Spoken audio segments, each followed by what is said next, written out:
Olá pessoal, boa noite a todos. Hoje será a nossa sexta aula de literatura.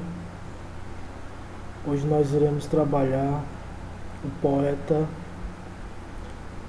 Augusto dos Anjos. Aqui o nosso primeiro slide.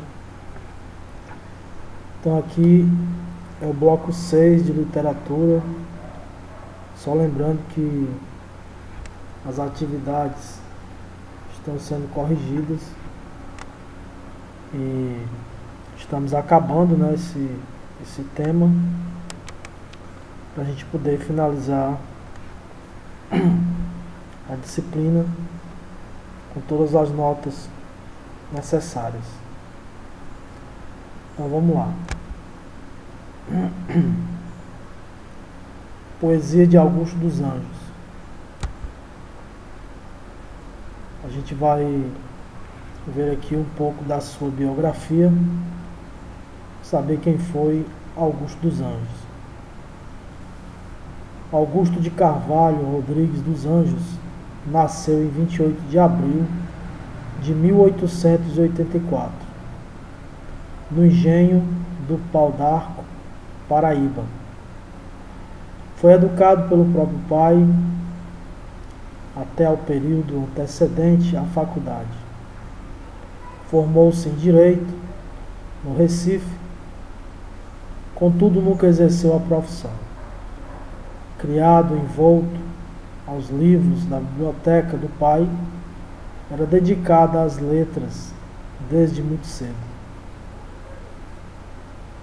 Ainda adolescente, o poeta publicava poesias para o jornal O Comércio, as quais causavam muita polêmica.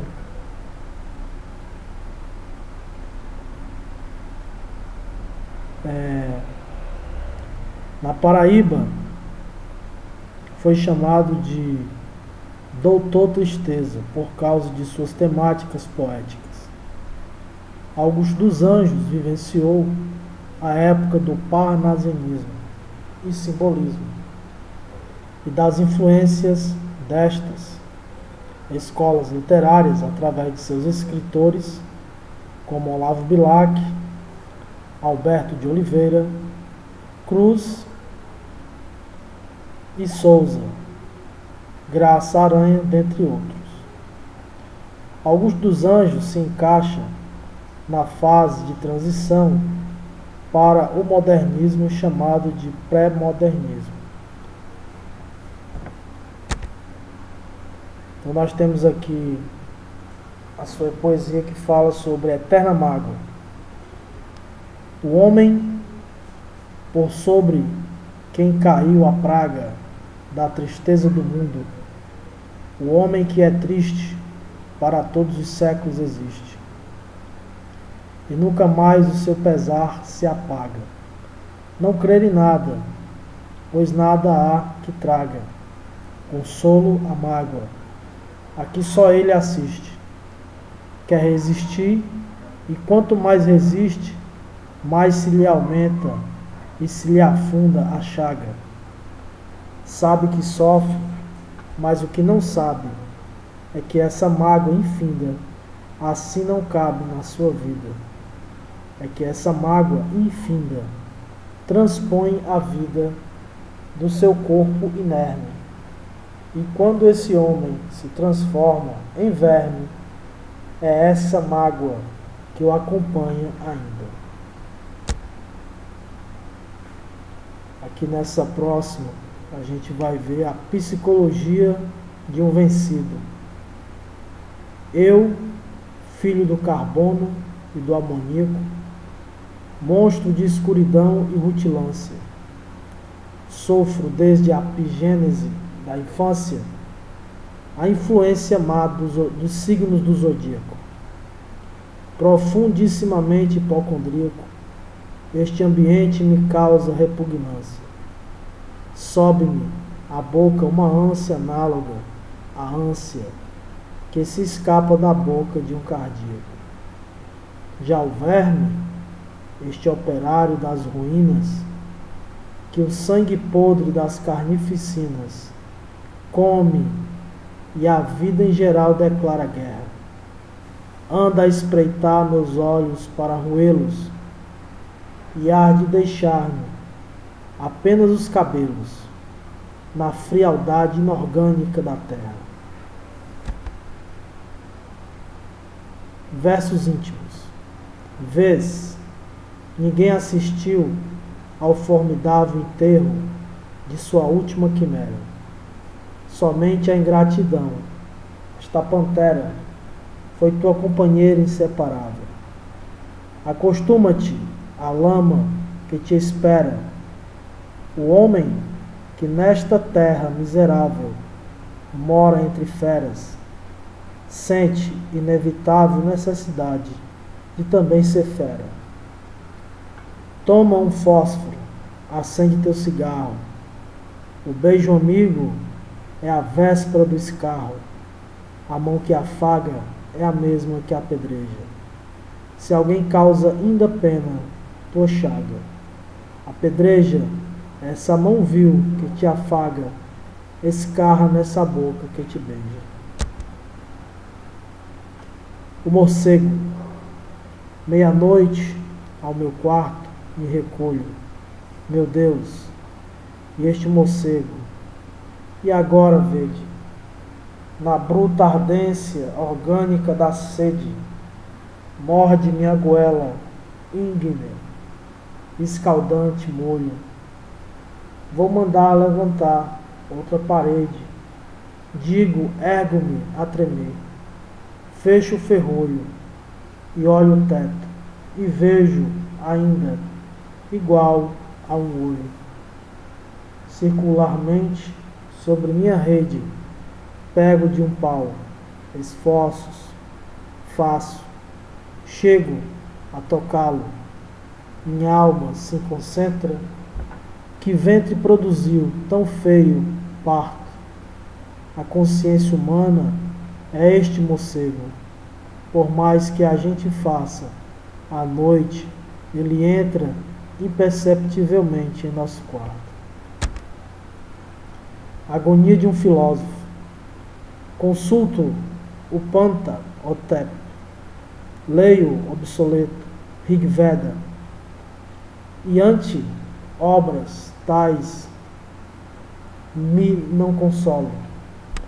O inconsciente me assombra e eu nele rolo, com a eólica fúria do Armatã, inquieto, assisto agora à morte de um inseto. A todos os fenômenos do solo parecem realizar de polo a polo o ideal de Anaximandro de Mileto. No hierático, aerópago, heterogêneo das ideias, percorro como um gênio desde a alma de Aquel, a alma cenóbia. Rasgo dos mundos o velário espesso e em tudo igual a Goethe reconheço o império da substância universal. Idealização da humanidade. Futura rugia nos meus centros cerebrais a multidão dos séculos futuros, homens que a herança de ímpetos impuros tornara etnicamente racionais. Não sei que livro, em letras garrafais, meus olhos liam no humus dos monturos. Realizavam-se os partos mais obscuros dentre as genealogias animais.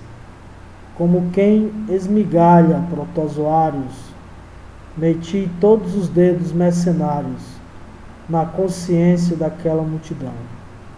E em vez de achar a luz que os céus inflamam, somente achei moléculas de lama e a mosca alegre de putrefação. O Deus verme, fator universal do transformismo, filho da teleológica matéria, na superabundância ou na miséria. Verme é o seu nome obscuro de batismo. Jamais emprega o acérrimo exorcismo em sua diária ocupação funérea. E vive em conturbênio com a bactéria, livre das roupas do antropomorfismo. Almoça a podridão das drupas agras, janta hidrópicos, rói vísceras magras, e dos defuntos novos incha a mão. Ah, para ele, e que a carne podre fica, e no inventário da matéria rica, cabe aos seus filhos a maior porção. Vozes de um túmulo, morri, e a terra, a mãe comum, o brilho destes meus olhos apagou. Assim, tântalo aos reais, convivas num festim, serviu as carnes do seu próprio filho, porque para este cemitério vim, porque antes da vida o angusto trilho palmilhasse, do que este que palmilho e que me assombra, porque não tem fim. O ardor do sonho que o fonema exalta, construí de orgulho Enya, pirâmide alta. Hoje, porém, que se desmoronou a pirâmide real do meu orgulho. Hoje, que apenas sou matéria e entulho, tenho consciência de que nada sou. Anal, sófrega, alçando o hirto, esporão, guerreiro. Zarpa, a íngreme, cordoalha úmida, fica. Lambe-lhe a quilha e espúmia, anda impudica, e ébrios tritões, babando, aureando-lhe o cheiro, na glauca artéria, equórea ou no estaleiro, ergue a alta mastriação que o éter indica, e estende os braços de madeira, rica, para as populações do mundo inteiro, aguarda ampla retrância de Angra horrenda, para e agarra a âncora sonha. Mágoas se abstém, subjugue-as ou disfarce-as, e não haver uma alma que lhe a angústia transoânica, medonha no rangido de todas as enxárcias. Idealismo. Falas de amor e eu ouço tudo e calo. O amor da humanidade é uma mentira. É por isto que na minha lira de amores fúteis poucas vezes falo. O amor, quando virei, por fim, a amá-lo, quando se o amor que a humanidade inspira é o amor do Sibarita e da Etaira, de Messalina e de Sardanapalo, pois é mister que para o amor sagrado o homem fique imaterializado, alavanca desviada do seu fulcro, e haja só amizade verdadeira, de uma caveira para outra caveira, do meu sepulcro para o teu sepulcro. Então, gente, vocês perceberam aí que esse poeta ele é muito profundo e é considerado para muitos leitores como um poeta pessimista. poeta triste. Na minha concepção, ele é bem realista no que pensa e no que escreve. Se você for ver por um lado, né, existe na vida e na sociedade como um todo uma série de fatos e de realidades que muitas vezes as pessoas preferem não encarar de frente. Às vezes com medo de olhar para a realidade como ela realmente existe. Então esse poeta, quando ele vai tratar sobre a sua poesia, ele tenta abordá-lo da forma mais realista possível. Por isso que quando ele fala na sua escrita, né, quando ele escreve, ele consegue causar impacto na sua alma. Quando você lê com bastante profundidade, procurando absorver o que está sendo escrito, você percebe o poder que tem as suas palavras. Mas a poesia, não só de alguns dos anjos, como de outros literatos, poetas, a gente lê para entender, para poder conhecer, né? Também tirar um pouco de conhecimento, um pouco ou muito mais do que isso. Isso vai depender de cada um. E perceber o quanto o nosso país possuiu, né, e ainda possui pessoas que escrevem, pessoas que procuram analisar a realidade, procura não só escrever, mas buscar fazer com que as pessoas reflitam sobre um fato, né? Por exemplo, nos dias atuais nós temos pessoas que escrevem. A gente sabe que não é tão fácil escrever, principalmente numa era onde as pessoas estão muito distraídas com a questão da internet. Existem muitas formas, modelos de tecnologias que acabam distraindo as pessoas de certa forma. Na época de alguns dos anjos e de outros literatos, né, do século XIX, eram pessoas que liam muito, estavam muito voltados para os livros, as literaturas de um modo geral. E a partir disso eram pessoas muito reflexivas, muito analíticas, muito profundas em suas palavras. Hoje nós temos pessoas que escrevem, mas a gente não consegue ter com tanta facilidade escritores com a mesma envergadura que tinha esses pensadores do passado, né?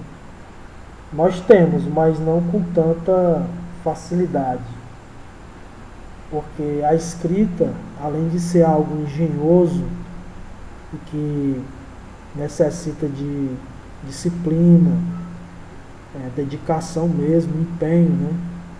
Você tem que ter esmero quando você vai ler e quando você vai escrever. E o objetivo da escrita é trazer uma mensagem, né?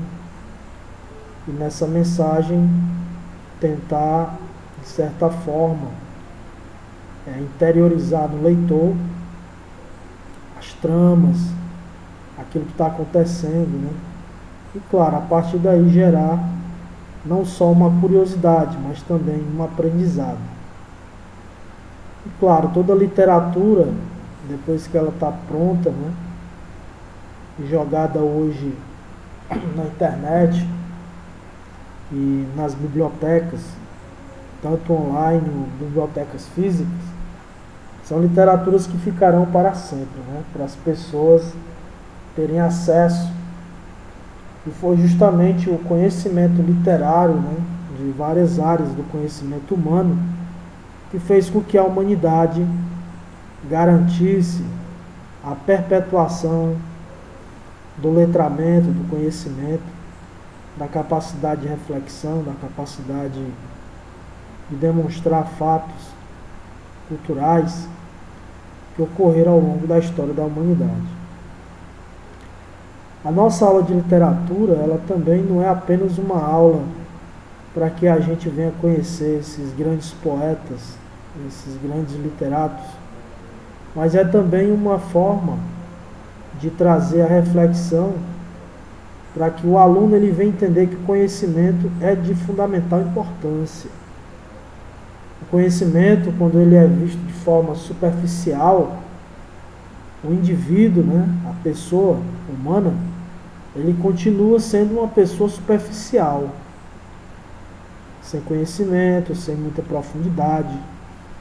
Mas quando ele passa a se aprofundar de fato, a escolher algo, né, e procurar conhecer, se aprimorar e se dedicar a um certo conhecimento, é claro que ele vai ser uma pessoa considerada intelectual, porque ele conhece, ele estudou, ele pesquisou, ele analisou.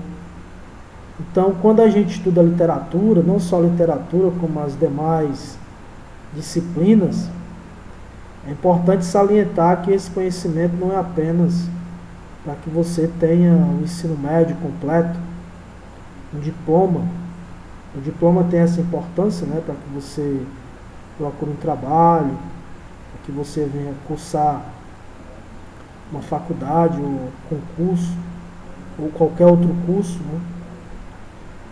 Mas, em primeiro lugar, se você não faz o trabalho bem feito, né, me refiro aqui ao aluno, se o aluno não faz o estudo bem feito, se ele não procura de fato se dedicar na tentativa de aprender realmente o que foi dado para ele através das aulas, ele continuará com o conhecimento superficial.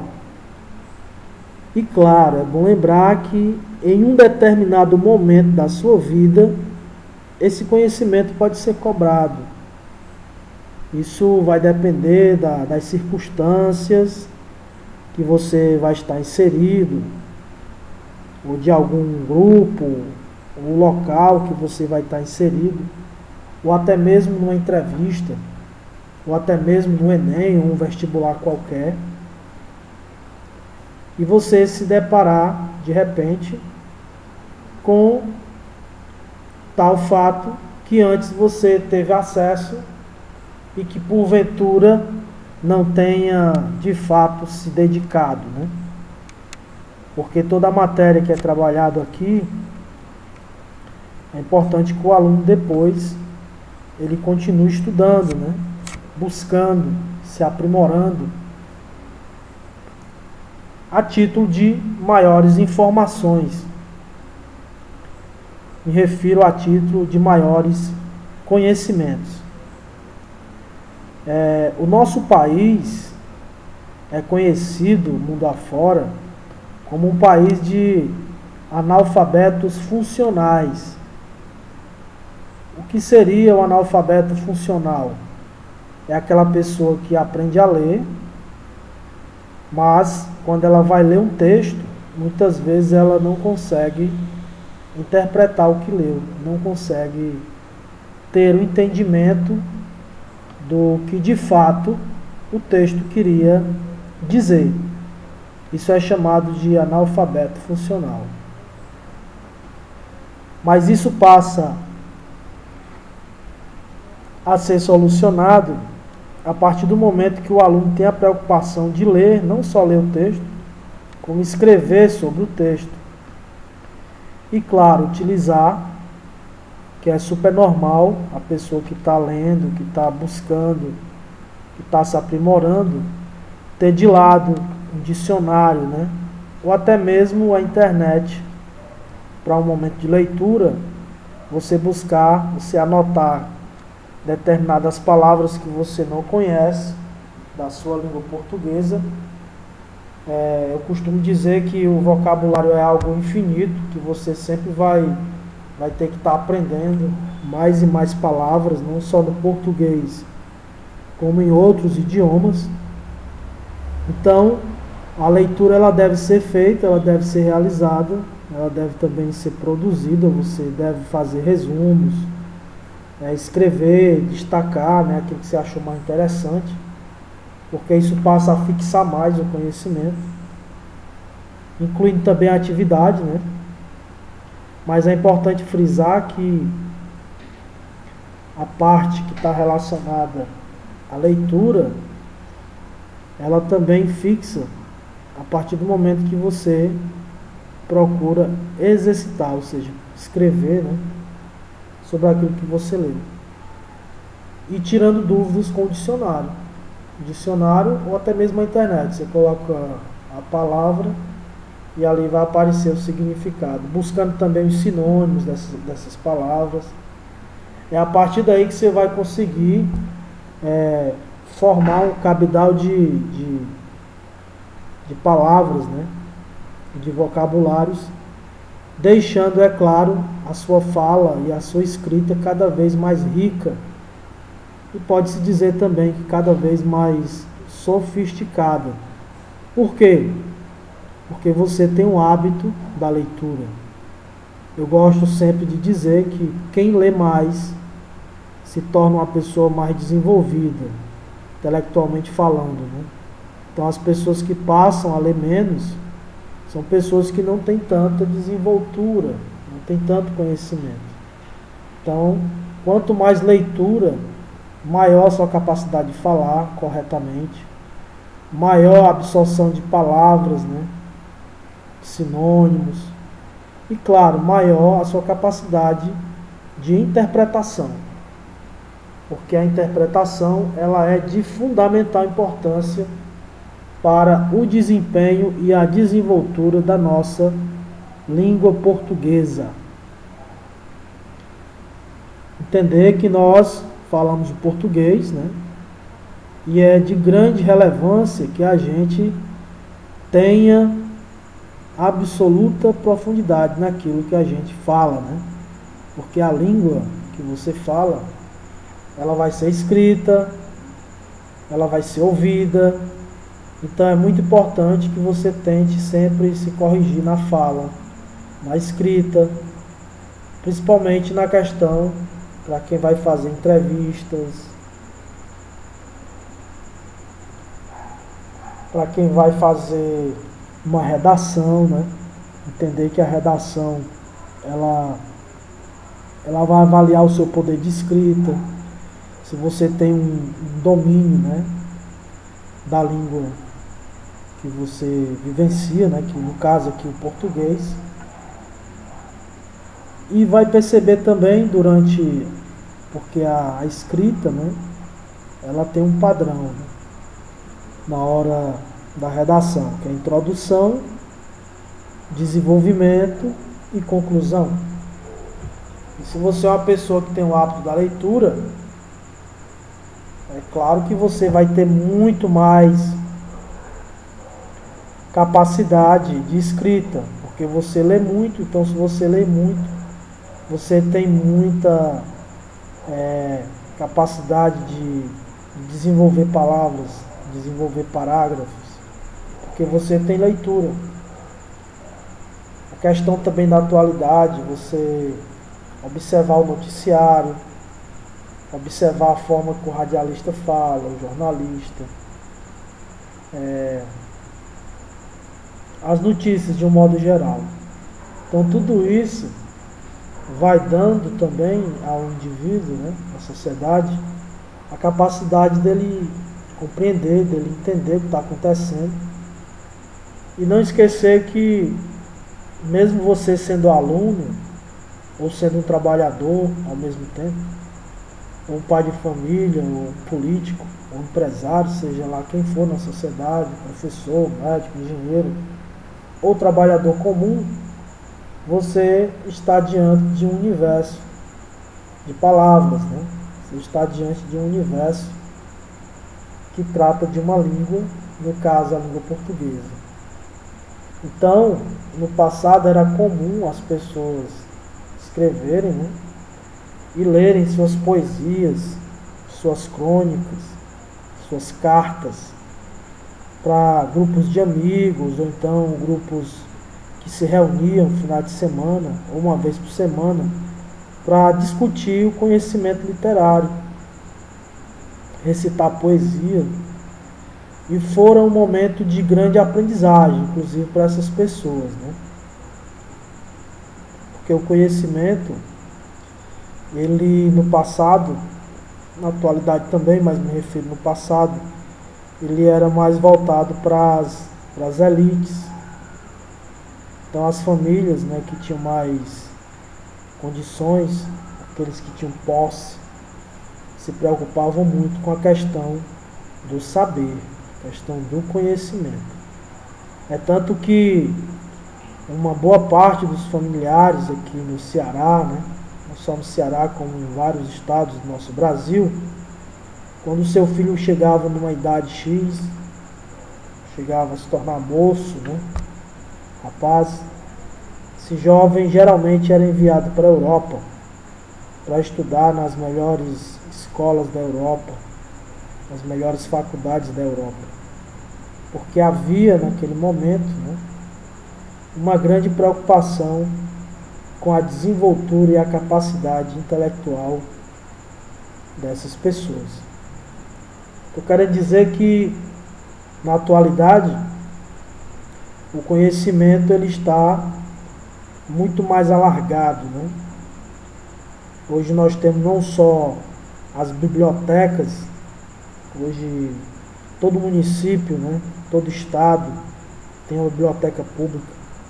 Isso é de grande relevância para o desenvolvimento intelectual, para o desenvolvimento daqueles que buscam não só o aprendizado, mas que são voltados também à pesquisa, à curiosidade, e claro, né, a leitura, o hábito da leitura como algo diário, que servirá não só para o seu aprendizado, mas também como exercício da sua mente, né? Porque a nossa mente humana é como um músculo.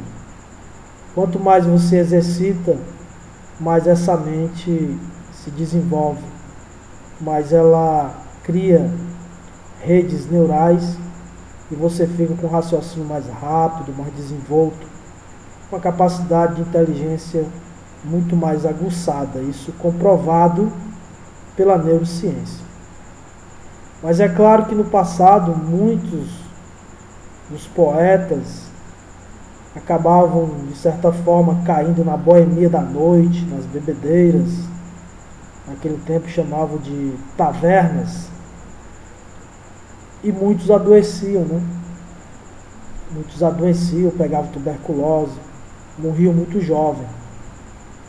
Muitos trocavam o dia pela noite, em bebedeiras, entre outros fatores. Atualmente, no século XXI, nós temos a expansão do conhecimento. É uma pena, mas, e até vergonhoso, pode-se dizer assim, o Brasil é um país de poucos leitores, comprovado nas pesquisas, né? E qual o negativo disso? O negativo disso é que um país que pouco lê, que pouco se informa, é um país que é manipulado, enganado, né? Com muita facilidade.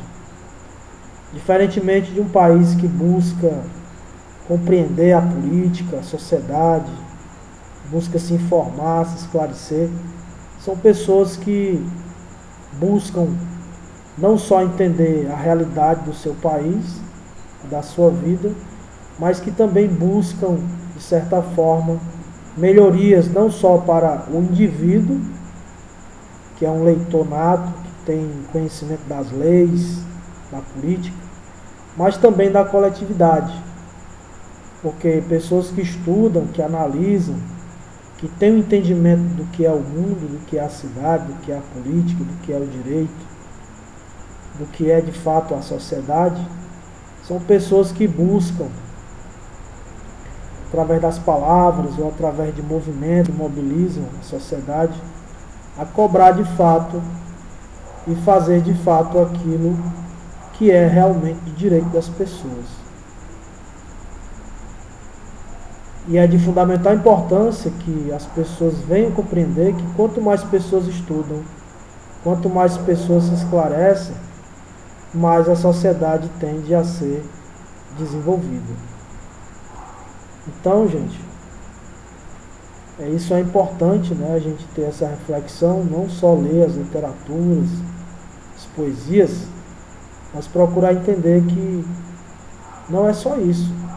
Isso nos dá a capacidade de entender o mundo, de refletir uma época, perceber os impactos, né, dos acontecimentos na vida das pessoas, da sociedade como um todo. Porque a partir do momento da leitura, você percebe que cada leitura dessa, cada literatura, ela pertencia a um período. E cabe a nós entender, né, esses períodos, que cada período tem as suas vivências, cada período tem os seus acontecimentos, para que a gente possa entender na nossa atualidade o que de fato ocorre, as nossas relações, né, sociais, políticas, econômicas, e com base no que entendemos, no que conhecemos e no que percebemos, trazer para a nossa realidade, né, um pouco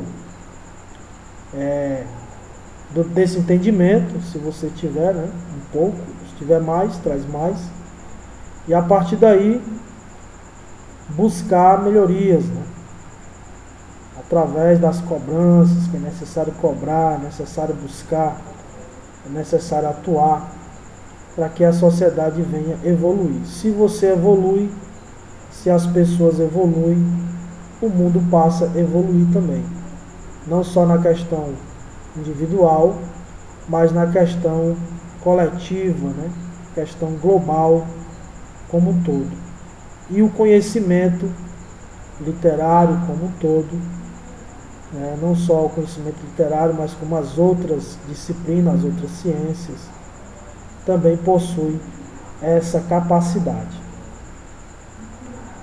Então, gente, amanhã vai ser enviado para vocês as atividades, ok? Forte abraço.